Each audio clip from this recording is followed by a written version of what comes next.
All right, welcome. This is the first episode of the Right Bros podcast. My name is Parker. I am one of your hosts this evening. We're doing this on Sunday night, and welcome. We're excited to have y'all here. We're excited to be doing this with you, for you, and it's a fun time to be an American, but it's also a sad time because we're seeing all the stuff with Charlie Kirk, and we're going to get into that a little bit later. So what we're going to do is we're just going to start off with a little bit of introduction where you get to know us a little bit better. My name is Parker Ward. I am an elected member of the State Central Committee for the Republican Party here in Louisiana, and I'm a chef. I love to cook. That's my favorite thing to do is cooking and being able to provide great meals for people. So we're just excited to do this, and we're just looking forward to putting ourselves out there and letting y'all hear our thoughts. Unfiltered, by the way, unfiltered. So that's me. We're going to go on to Coy. Yes, sir. Yes, sir. Thank you very much. So, I am Coy Fortenberry. I'm also an elected member of the State Central Committee. I'm actually the youngest member of the State Central Committee. I'm 25 years old. I'm a political consultant in the state of Louisiana, and I just deal with campaigns and help people win campaigns. And I'm very excited to do this and share my thoughts, and hopefully can give a certain amount of expertise on any topic politically related. So I will move it on to my boy Gabe Freeman over here. Take it, Gabe. Good deal. What's up, everybody? I'm Gabe Freeman, not elected official, 6'1", 240 pounds. BMI is maybe 20. Anyways, I am just a average Joe. I'm the commercial pilot of the group. I'm the pilot friend. You will hear that a lot. I'm a chairman for the Young Republicans of Bossier Caddo Parish, and one of the head spears to lead the effort of bringing back Turning Point USA back on Louisiana Tech's campus. Grassroots, very down to earth. Like I said, not elected yet, but we're getting there. We're going to get there one day. So next, we're going to have Mr. Justin Green. Take it away. Hey, how's it going, guys? Thank you all for being here with me. Should have a lot of fun. My name is Justin Green, and I'm not elected at all to nothing. Never ran for anything. I'm 22 years old. Currently employed at the Republican Party of Louisiana, and have been involved in many different campaigns and different political atmospheres over the years. Brought back college Republicans at LSU, and am an active member currently of the Greater Baton Rouge Young Republicans, where I serve as the treasurer. And I'm very looking forward to doing this with all these great guys. And just for the record, we have not flown with Gabe to Epstein's Island.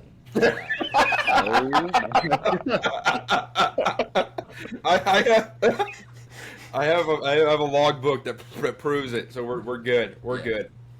Oh my God. Oh. Nobody send this to Pam. This is what you're going to get when you get four best friends together. So, just real quickly, show of hands: who's all involved in elected or working for the state party of Louisiana, Republican Party? Just show of hands. Okay, just wanted to get that on the record there for Gabe. So, what started this last year? We all were blessed to be able to go to the Republican National Convention. Of course, leading up to it, the day before President Trump was shot. And that kind of dampened the mood for the national convention. And so that's where we all met. I knew Justin before, and I knew Gabe before. I didn't really know Coy that much. But during that week, we all became close friends. And as you can see here, over a year later, we're here and having fun. And we hang out several times throughout the year. And it's a fun time. We love to laugh. Love to make fun of each other. That's a big part of what we do is making fun of each other. So, if y'all go ahead, y'all talk about how we got to know each other at the convention. I love to hear y'all stories because I can come back and correct the stuff that's maybe a little blurry. Yeah, well, I think Gabe should go first since he was the guest of the group.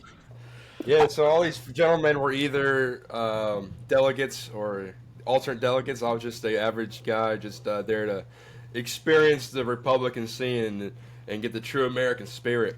But like what Parker said, leading up to Trump getting shot, it was actually insane. The story. Parker and I were on an airplane from Atlanta to Milwaukee, and my aviation nerd ass is basically watching on the screens in front of you in the seats, right? You can watch news, you can This watch is whatever. accurate, by the way. I was watching the airplane's heading reference system, if you know what that is. Basically, like, shows the horizon line, the sky, and the airplane. The And altitude. looking out the I'm window, watching- seeing if it's right, by the way. And I'm watching that, right? But in the peripheral vision to my left, Parker is watching Fox News, like a typical Republican. He's watching Fox News, and Trump's being, he's having a rally in Pennsylvania. I'm like, okay, whatever, cool. And, that's up to the lead up to his vice president, is what he wants for vice president. And anyways, I look, I'm looking the seat in front of me, looking at Fox News. Next thing you know, Trump falls down, right? Because there's no audio, right? It's just him speaking, the boom, he falls. Parker looks at me in shock and horror, which, don't get me wrong, we were all in shock and horror, but this man was, we were all just saddened because Parker, next thing he tells me is Trump got shot. And I'm like, what the hell? Because this has never happened in my lifetime, a president getting shot. And so it was just an awkward last 30 minutes on the flight because you're like, what's going to happen? We're flying to the convention where we're going to nominate this guy to be president for the Republican Party. And we're like, what's going to happen? It was the longest, maybe it took about 30 seconds, do you think, guys, of like when he stood back up. It lasted forever. It was the longest 30 seconds that he was down there. But when he stood up and threw his fists in the air, I think that was the most badass thing I've ever seen in American history. That picture, all of us know that picture will be in the history books for forever. So we landed in Milwaukee, and the news people are there asking about, oh, you heard about Trump getting shot, whatever. And so, but the rest of the week was at first it was kind of a weird atmosphere, but once we knew that Trump was okay, the rest of the convention was very patriotic. It's probably the most patriotic, most loving scene I've ever just experienced. But it was truly an honor to be as a guest. Parker actually took me, surprisingly. And since then, going to the convention, it's inspired me to go into politics more. Not just aviation, but go out and do more for the community. Yeah, I would say within a couple of days after the convention, Gabe's calling us, "Hey guys, I'm getting involved. Screw this, I'm going all the way in. I'm coming to everything." That was awesome. And he did. Yeah, absolutely. He's been to everything ever since. Absolutely. And we've enjoyed having him. We've me and Justin's put him to work doing stuff. Well, I need the help. Not as many Republicans as there should be, I guess. Right, especially in the state of exactly. Louisiana, where we should all, majority of the state is Democrat, which is very surprising, and not a lot of people know that unless they really look into it. But yeah, I can remember I was working the convention. That's the reason I was there as the Republican parties. We were doing the delegation, so we were planning the trip for everybody. We were sitting in a conference room, getting everyone's stuff together, and the phones start blowing up. Bah, bah, bah, bah, bah, bah. Everyone stops what they're doing. Like, oh my God, Trump just got shot. We throw on the news. And he's like standing up, and we're like, okay, so he's alive, but what the hell are we going to do now? People have spent thousands of dollars to be here. We've planned out an entire week full of events. Is it canceled? What are we going to do now? And luckily, we figured out, through our contacts that everything would be going as was. And so that kind of made it to be a convention of the ages, considering you had your nominee up there with a patch on his ear from when he was almost assassinated, and that's something I don't think any of us will ever forget. Now everybody's got that picture as their profile. Any Republican on Facebook who comments under all your stuff has that profile. Yeah, for sure. Yeah, and it was a true blessing, honestly, to go there. And I can't say enough about Milwaukee, downtown where they actually did the convention. It was really, really cool. I didn't know what to expect. This was my first time ever doing this, just like it probably was for all y'all, or it was. So I didn't really know what to expect. I didn't really know anybody. Me and Parker had talked a few times before. We had a state central meeting before the convention, and so we semi knew each other. But then whenever I got down there, we texted more and we met up, and I met Gabe, and couldn't say more great things about him, man. He's rising star of the party, man. Pilot, You know, just an absolute unit of a guy. Absolute glaze fest over here. I mean, I appreciate all the love and support. Gabe, how much can you bench? Tell the people how much you Yeah, bench. yeah. Please tell us how much you can bench, The Gabe. last PR was No one cares. 285. Oh my God! Oh, yeah, nobody cares. hey, we're working on it. You kind of got set up for that one, Hey, Gabe. benching is important because the nominee, in the New York mayor race failed a bench press, and it really impacted his campaign. If you saw that. Well, Don't think it did. He's been eating all that food out of the community grocery stores. Hold on. Last I checked, Gabe, he's polling higher than anybody. So I mean, But it did impact. It did make him look weak, no matter what. I don't He care. should've if just stuck with campaign cardio. especially- Yeah, Oh no. yeah, Oh, no. I'm absolutely. good. Yeah. No, cardio core, you got that. It's all you. But anyway, I'm messing. But yeah, it was quite interesting, and the security obviously was highly ramped up. I mean, rightfully so. I mean, Trump just got shot, so it was pretty difficult to get in. And if you didn't have a pass, you were not getting in. I mean, they had the protesters. I mean, completely separate from. I didn't see him the first time. They didn't. I didn't see him at all. Yeah, I They didn't at were all. probably 2-3 miles outside of the zone. I mean, they. Yeah, like they made them move all the way over. So, but the setup for everything was just absolutely awesome. I mean, you had breweries, you had shows, you had food out. I mean, it was an amazing situation, and obviously you had the speakers and the convention going on too. So, it was an amazing experience to spend it with you guys, and couldn't have had a better time. And now our friendship has grown since then. The best part for me was getting to spend time with y'all. Yes, seeing Trump come out the tunnel was a day after he got shot or 2 days after he got shot. And that was inspiring. But, we went, was it 2 days in a row where we went early and just kind of hung around. And that's really where we kind of cemented our friendship. And that is the greatest takeaway that I have from this whole convention is getting to know these three other guys. A lot of laughs, a lot of making fun of each other. That happens all the time. If y'all could see our group text, it's not good. We make fun of each other a lot. But that's what makes good friends, though. That's what makes good friends. Oh man, but I remember Milwaukee surprised me because not gonna name names, but there was actually a little daiquiri place outside of the convention, which I was like, pure losing a fashion. A lot of us were like, "This is badass," but I mean, the food. Don't get me started on the bratwurst. I love German food, but man, there was a lot of bratwurst at that convention, at every event. Oh, and don't forget about cheese. And the cheese, the cheese, I will admit, was good. They hype it up because Milwaukee or Wisconsin are known for the cheese, the beer, and the bratwurst, I guess. Who do we thank for bringing the Tabasco sauce and Tony Chachere's to the breakfast at the hotel? Oh man! Oh, thank you.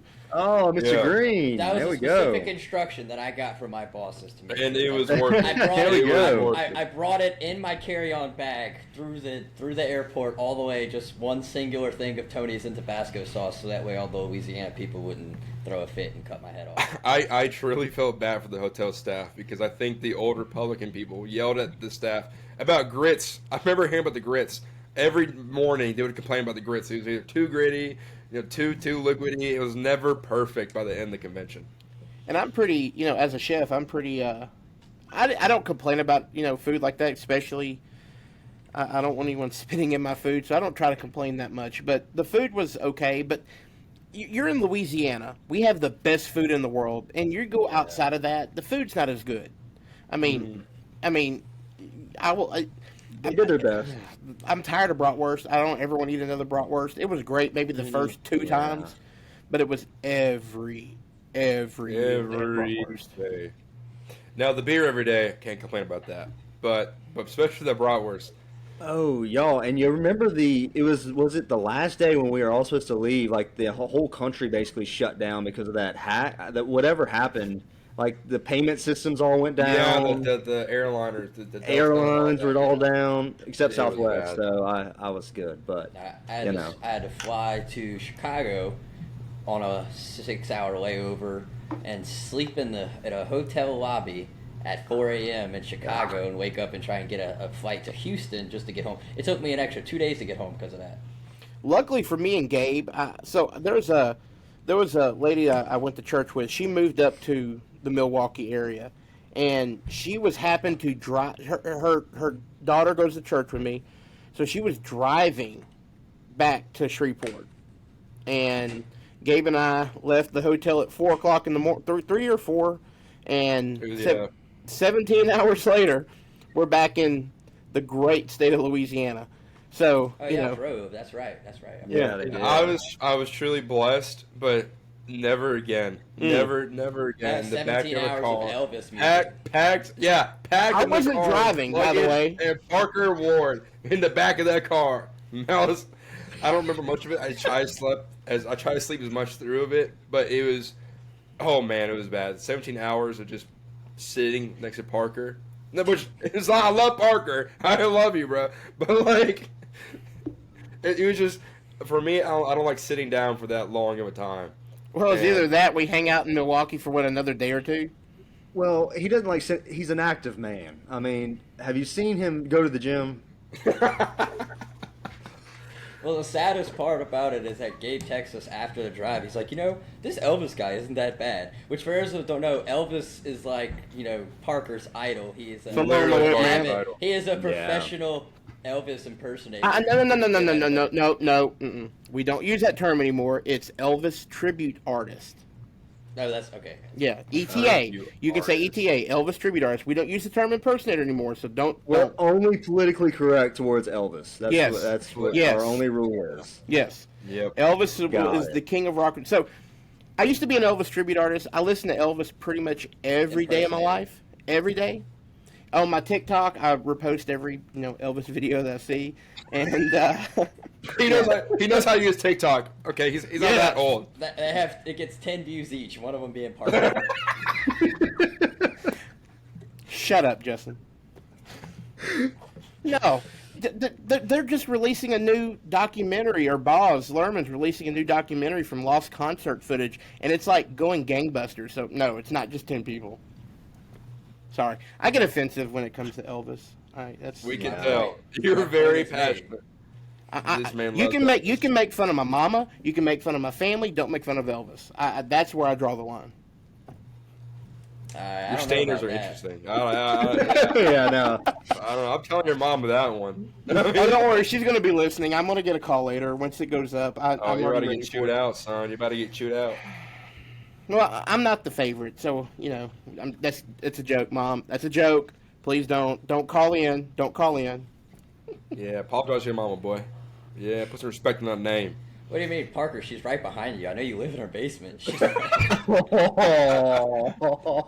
By the way, I'm in Shreveport. She's in Keithville, so we're not even in the same city. Same area, same. It's a whole different community. Y'all are stupid. Y'all are look, I'm from Bossier. I'm from Bossier City. That side of the river, different people, different communities. We didn't clarify where we were from. I'm from Baton Rouge, and so is Justin. So we're all different parts of the state. Yeah. So and then I'm actually in Prairieville. I'm actually in Ascension Parish, but I'm very close to that. Me and Coy are in Louisiana. Parker and Gabe are in Oh right. Well, the next time there's a hurricane, y'all stay way down there then. Dude, me and Justin actually went to a real university. So go Tigers. Well, hold Tigers, baby. Hold on. I went to a Escoffier School of Culinary Arts, so let's not go there. What the hell? Again, a real we. But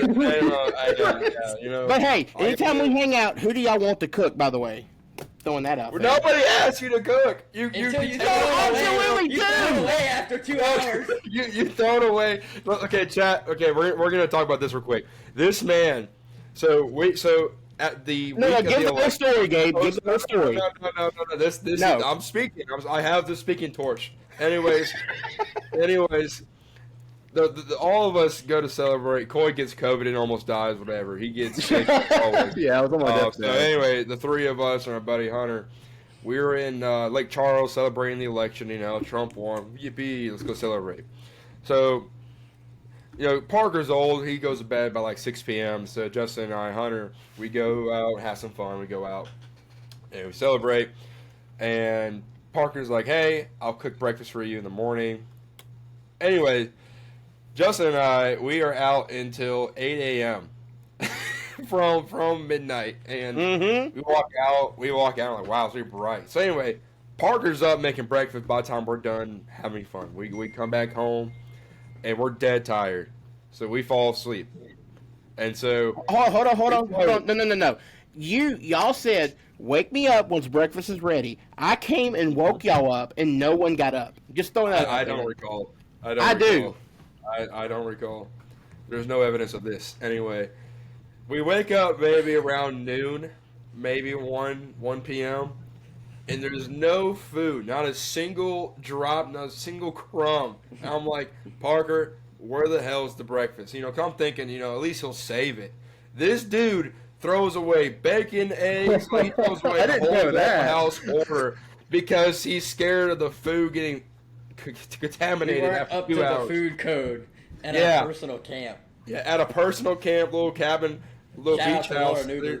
Thanks for letting us use your camp. Yeah, yes, we love her. But because the food was out for 2 hours, God forbid we put it in the fridge or put tinfoil on it. It doesn't matter. It was not up to code, and we were gonna die. if But we hold ate on. that But food. but if you remember, I left and got y'all stuff to make sandwiches. So don't start that. And we appreciate that. Yeah. But I was. But you lesson. hyped up. Here's the lesson.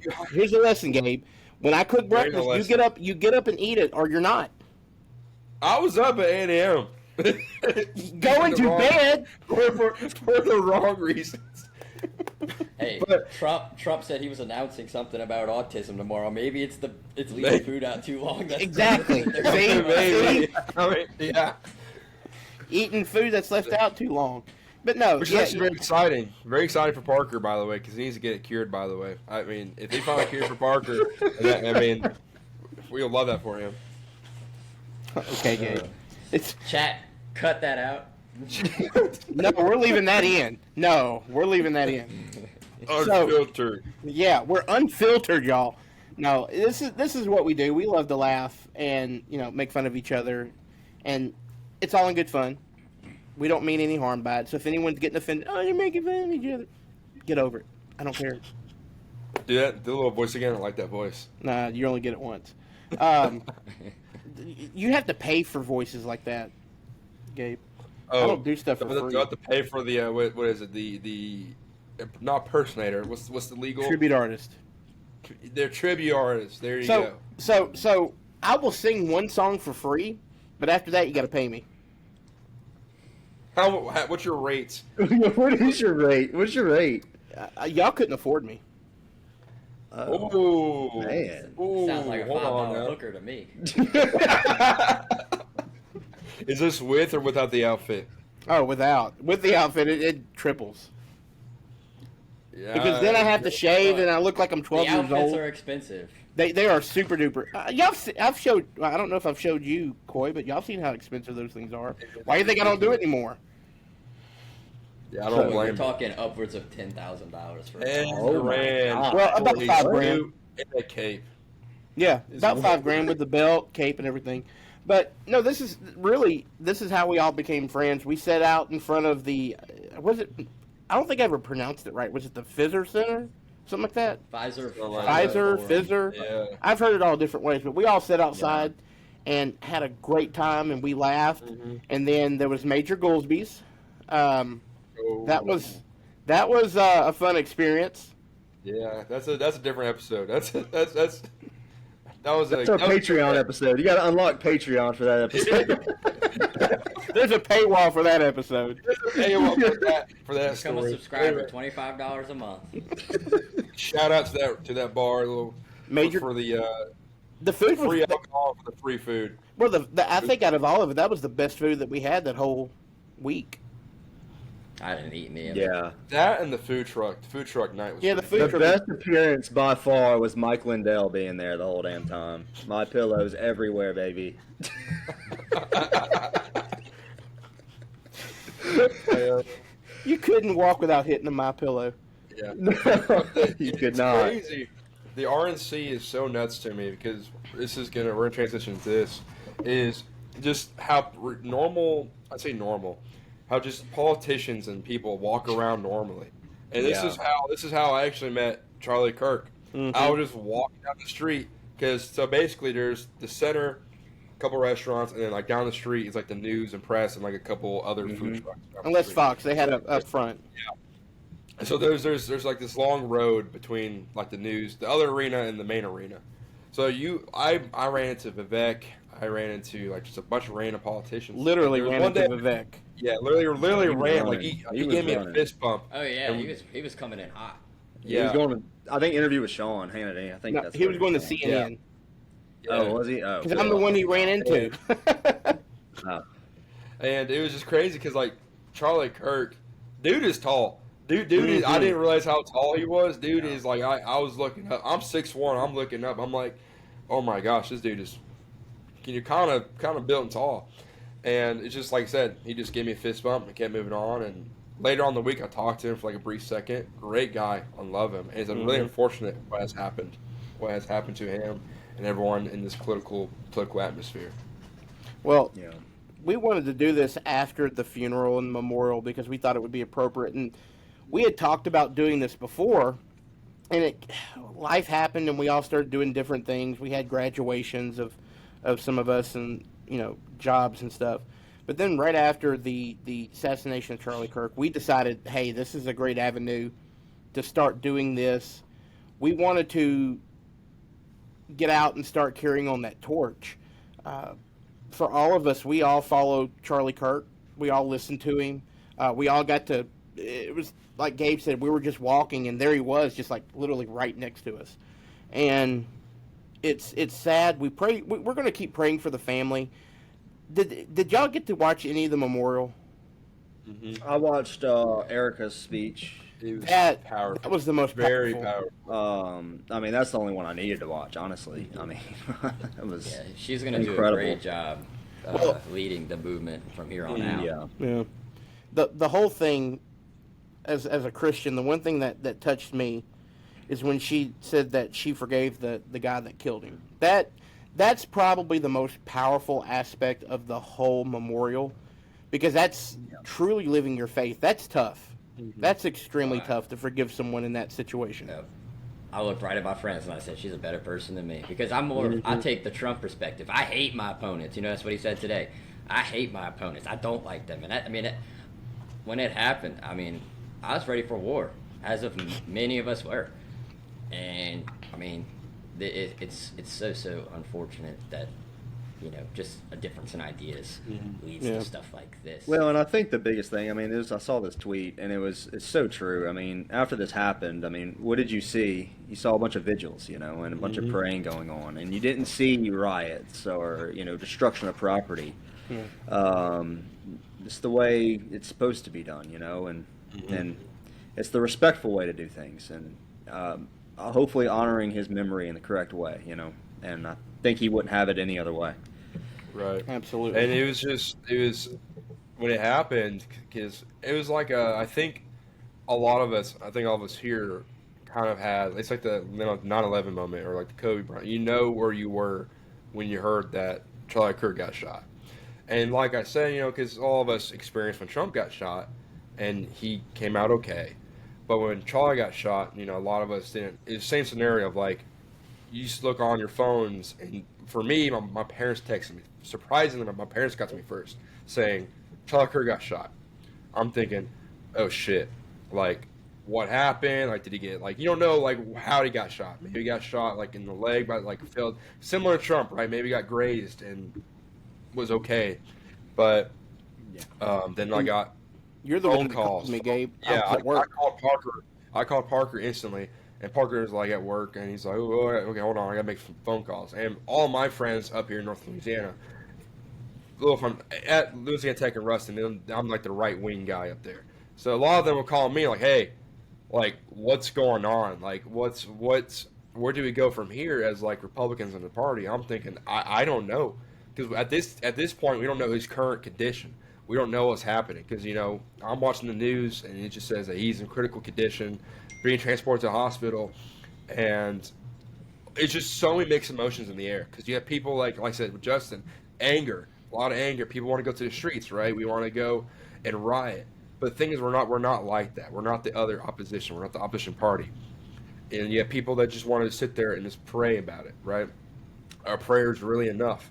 And so there's this constant battle of emotions for us as a Republican Party because we're like, we don't know we don't know what to do from here. We lost an activist, and people are going to hate no matter what. The evil in this world are going to hate. It says he's just a YouTuber, he's just a podcaster. No, he was an activist for the Republican Party. He spoke at college campuses to have open discussions and broke that barrier. And so, what he was doing was, needed on. Justin can attest, and Gabe can too. College campuses nowadays, there is no dialogue, none, zero, absolutely none. Professors do not want to have it. So. What he was doing was so important, and obviously it resonated with everyone. Whether you hated him or loved him, it resonated. So you had an emotion about him, which means what he was doing mattered, and which means what he was doing worked. If you hold a certain amount of emotion towards somebody, it's working. So, and it won't stop. That's what they want us to do, is stop, and I can guarantee you that for damn sure won't happen. So. Which is why we're doing this, also. Yeah, and I think one of the greatest things that's come out of this is the Christian response. Churches are filled. I have been a lifetime member of my congregation, the Church of Christ. Been in the Church of Christ my entire life, and the church and everybody else. We all go to church. We all are Christians. We all believe. The churches have been packed the past 2 weeks.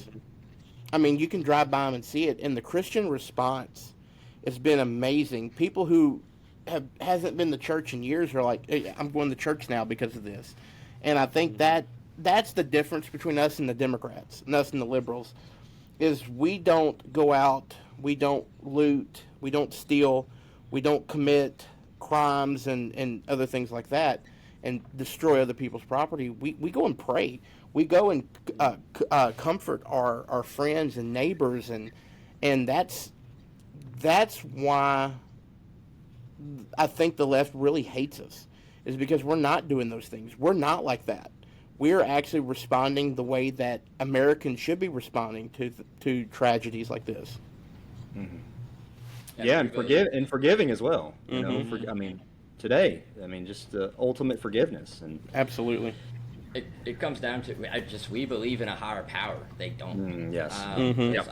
Coy, if you want to say it again, remember what you told me at lunch yesterday. Yeah, no, absolutely. So me and Justin went to lunch a couple weeks ago, and I was telling him basically the thing that separates conservatives and liberals is that our politics are built on the foundation of God, family, and friends.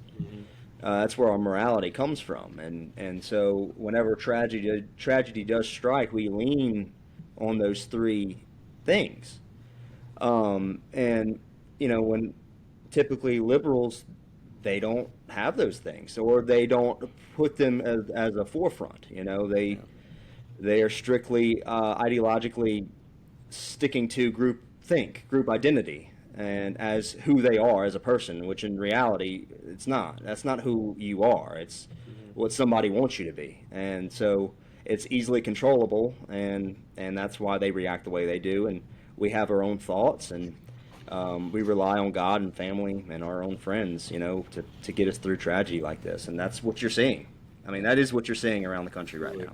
So that's what I firmly believe. And you said the difference was like when someone speaks out in difference of opinion to these liberals, and they say something different. It's like they're getting their whole life and identity attacked. Where it's the equivalent of someone attacking our family is the equivalent of us just saying our opinion, because their entire they don't have anything else. It's built upon a radical ideology that Correct. they were indoctrinated with through most of their professors. Yeah. Do I firmly believe that these people do feel attacked? Yeah, I do, because they don't have anything else. And that's where I've been thinking over the past week or so. It's just like, this is a bigger systemic issue than we originally thought, and it's just people are on that side are just lonely, and it's actually really sad. And it's biblically as well, because the thing is, the devil preys on people like that. Absolutely, If without you a have, doubt. if you have so Mhm. much, that's why I keep myself busy, right? You fill your mind with love and family and God, Hmm. and when you don't have that, that's when the devil enters your mind, and that's where he It's corrupts you. temptation and pride and envy. Literally, they are about pride, which is a severely deadly sin, and envy, which is why they don't like capitalism because they're envious of people with money. I mean, that's what it is. It's Yeah. that's all it is. we're allowing socialists to become popular. I mean, we're about to have a Right. socialist mayor in New York. When name me a country, name me a situation in the entirety of human history where socialism has worked. I mean, it's got to be the most. On paper, it sounds amazing. Oh, it's But utopian. as Yeah. humans, we have, evolutionary and biologically and biblically things about us that prevent a system like socialism from ever coming to fruition. And it's killed millions and millions of people throughout world history. And so, I mean, I don't think we should be giving these people a platform. But of course, they have the First Amendment, and I mean, Well- I'm a firm believer that the First Amendment has pushed away a little farther than it originally was intended. But word for another day. And that's Yeah. that's what we're here for, is to push back on that type of ideology. The only way that you can fight socialism and communism is like what Charlie Kirk did, what others are doing, like we're trying to venture in to do now, and getting our point of view out and not being afraid.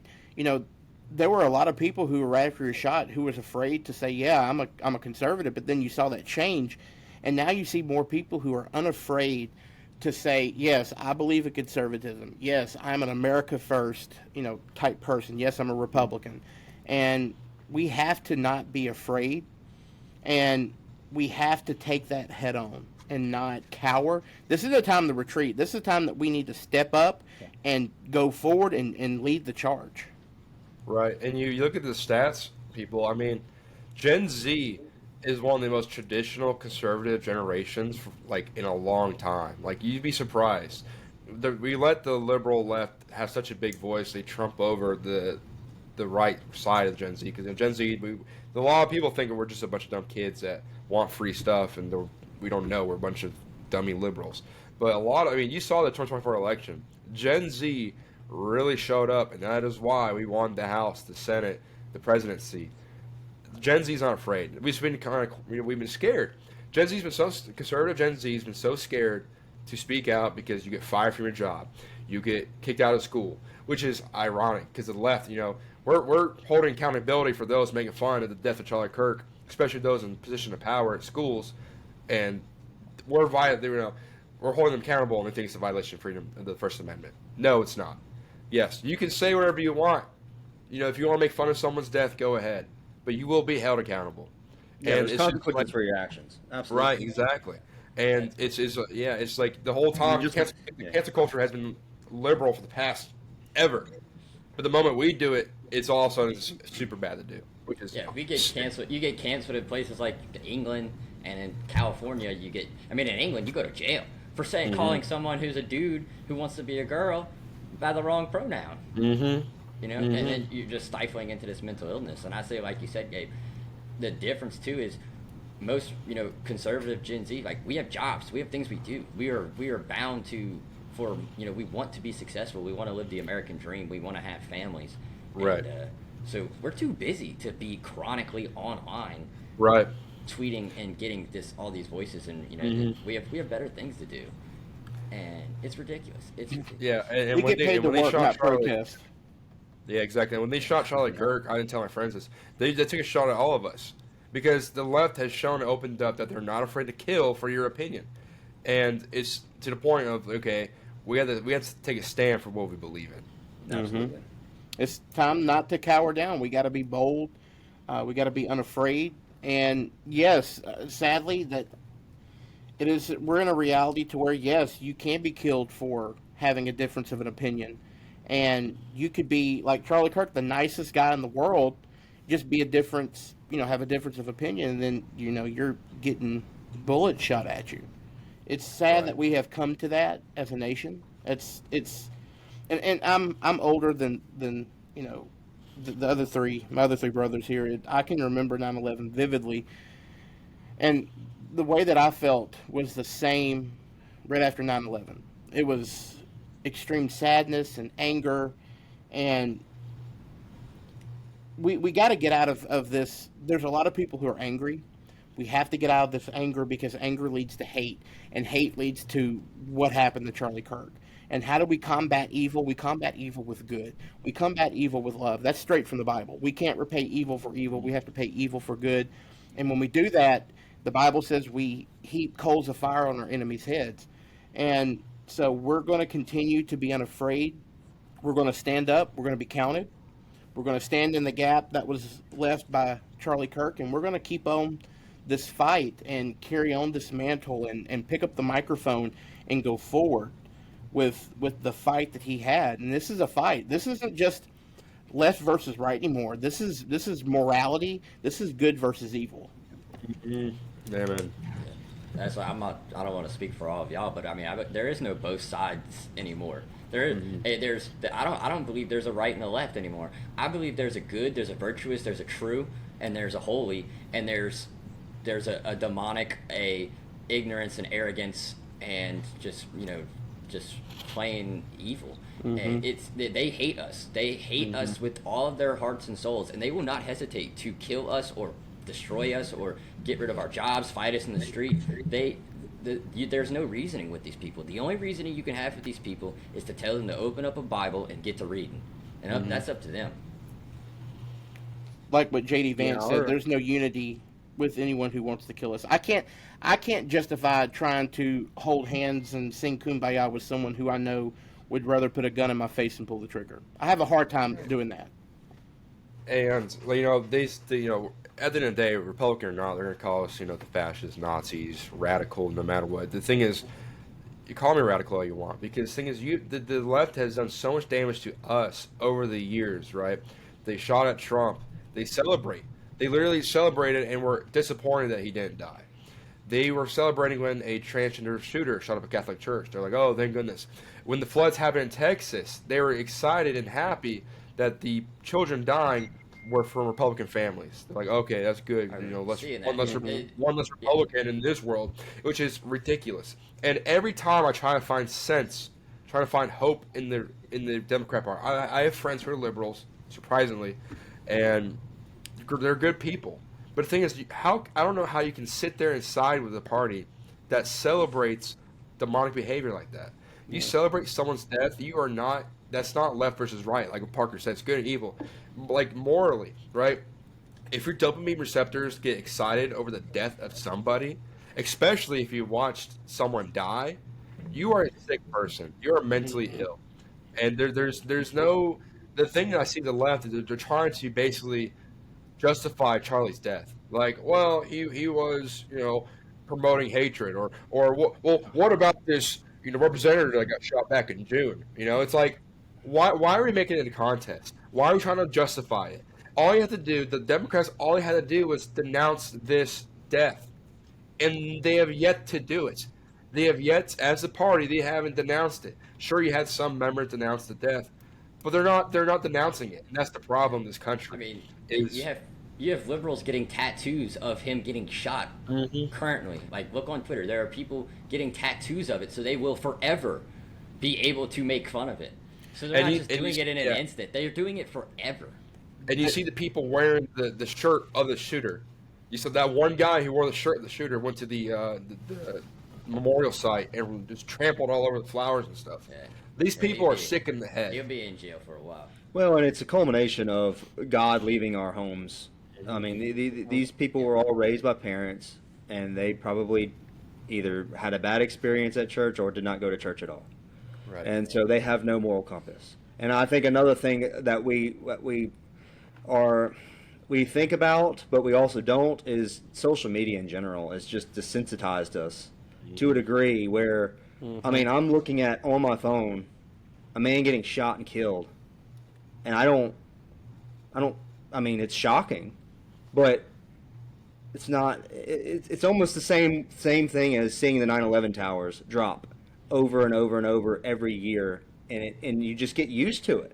That's not something you're supposed to get used to, like at all.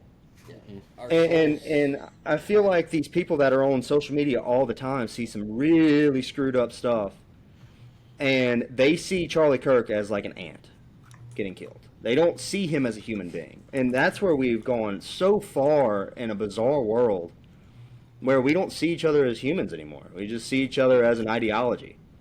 And, oh, we're hateful because we don't believe what you believe. I'm sorry, that's not how that works. That's just not how that works. Yeah. I mean, That- hate speech North is so Korea. subjective. I mean, it's just not a thing.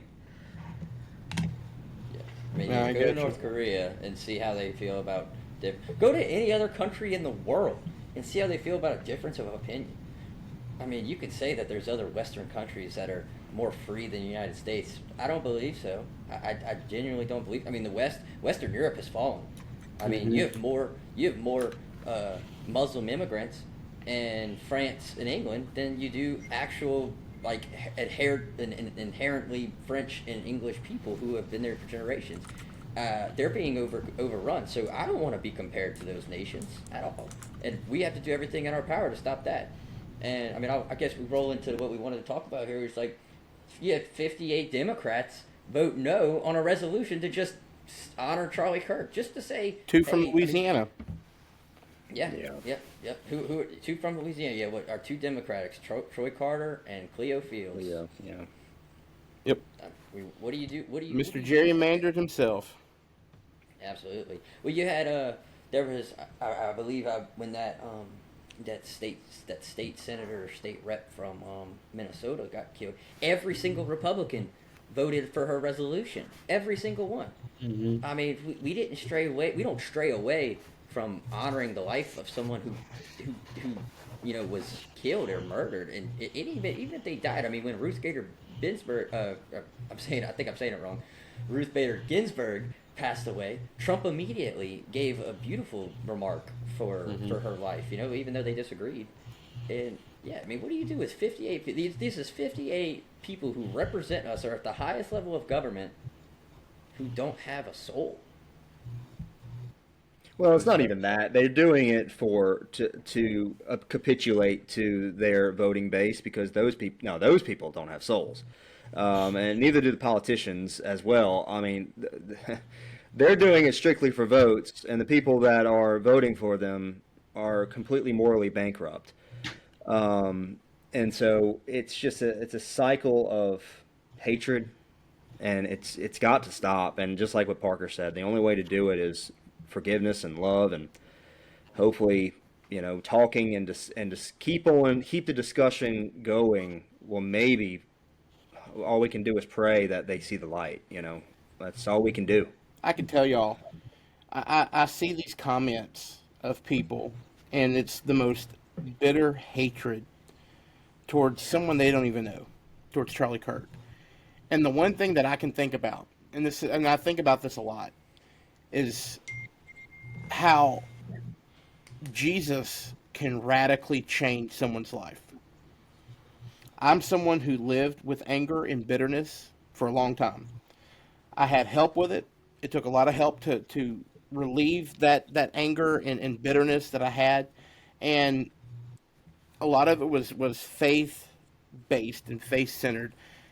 And I think that's a lot of it where they're holding this hostility because they've been told, oh, these people are Nazis, these people are fascists, they want to take your freedoms. And that's the type of rhetoric that led to this.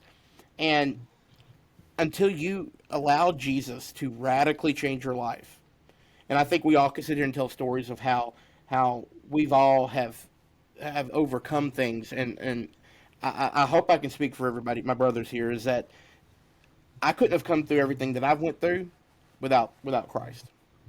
And that's the one thing I'm telling these people. I pray for them. I hope that they find Jesus, because he can replace every ounce of hate, every ounce of bitterness, every ounce of animosity that you have, and it builds up and it can bubble out, and that's what leads to these situations. But if you replace that hate, bitterness, and anger with the love of God, man, it can radically change your life, and it can do things for you never thought imaginable. And that right there is the legacy of Charlie Kirk, and that should be our legacy, is that, yes, we're all Republicans, we all love our country, we're all willing to die for our country, but at the end of the day, we're Christians. That's the first thing, is we're Christians first. Everything else comes second.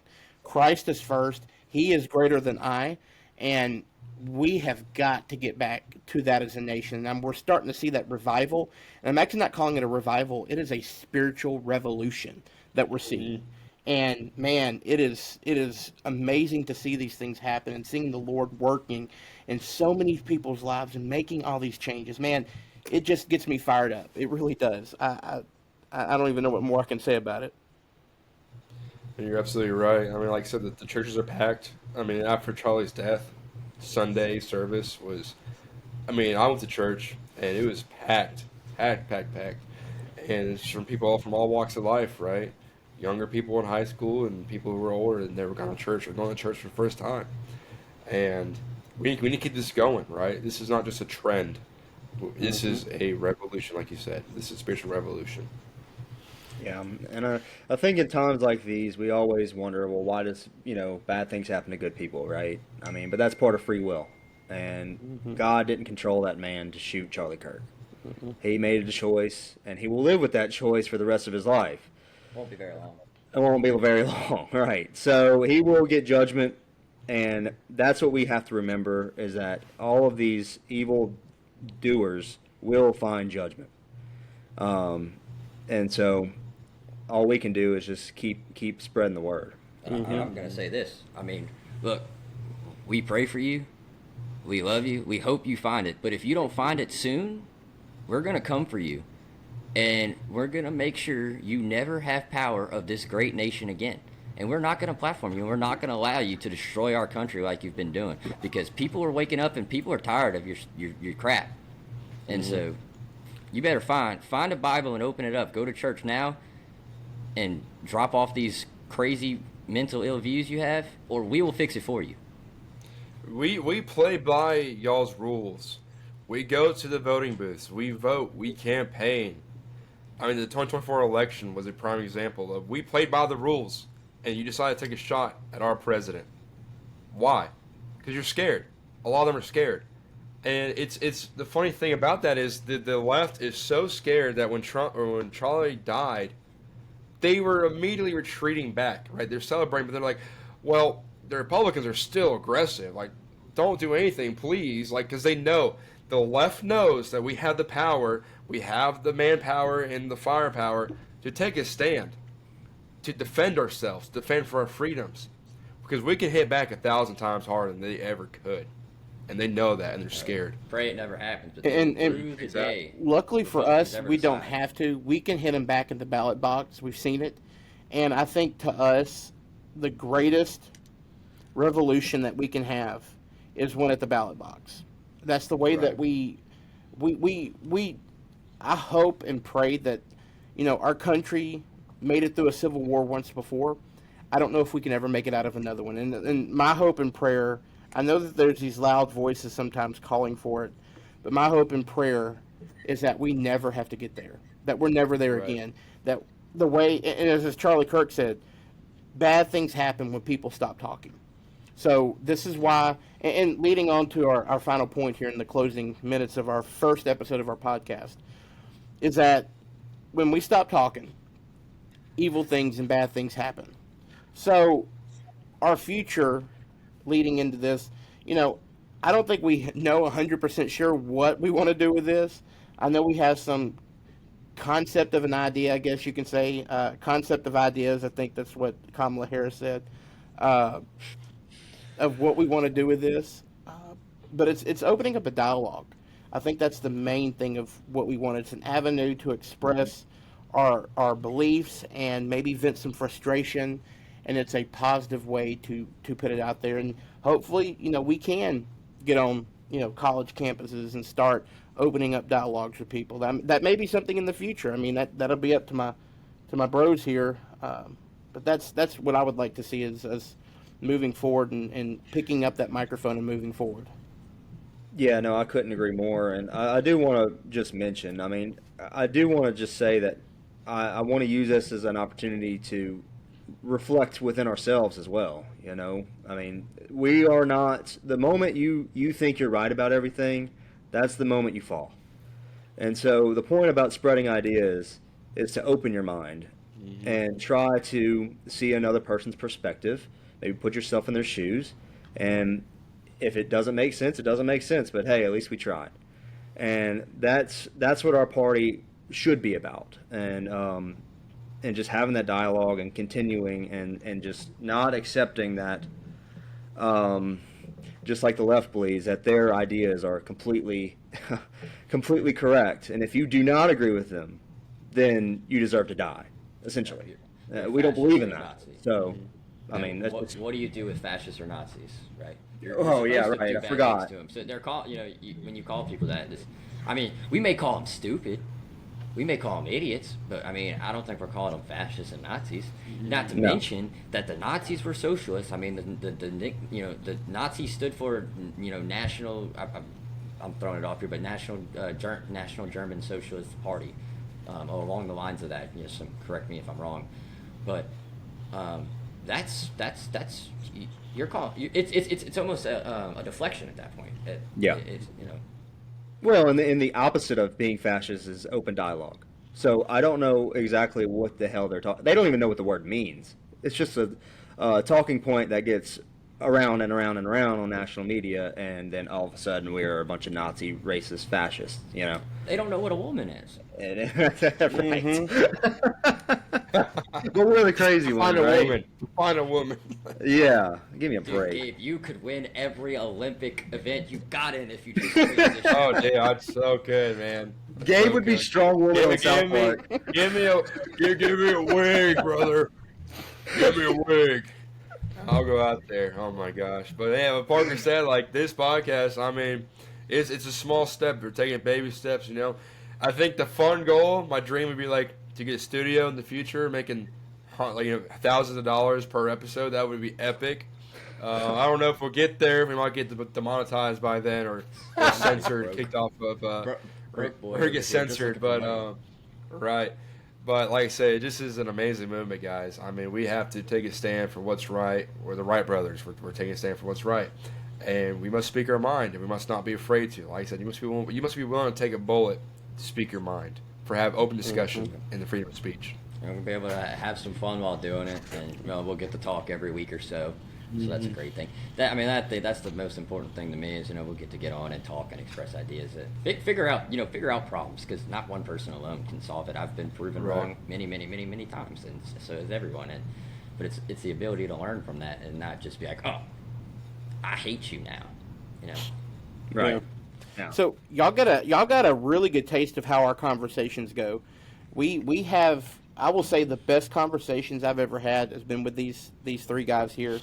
And I love these guys like they're I have a twin brother and an older brother, but I love these guys like they're my own flesh and blood, brothers. And this is what we do.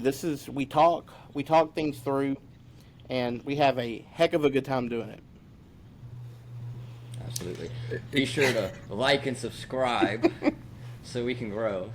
Share us. $1,000. Yeah, I need money, guys. Please God. donate. Please Broke donate. college student over there. I'm a Better college kid. equipment in a studio so we can. We need Hold on. money.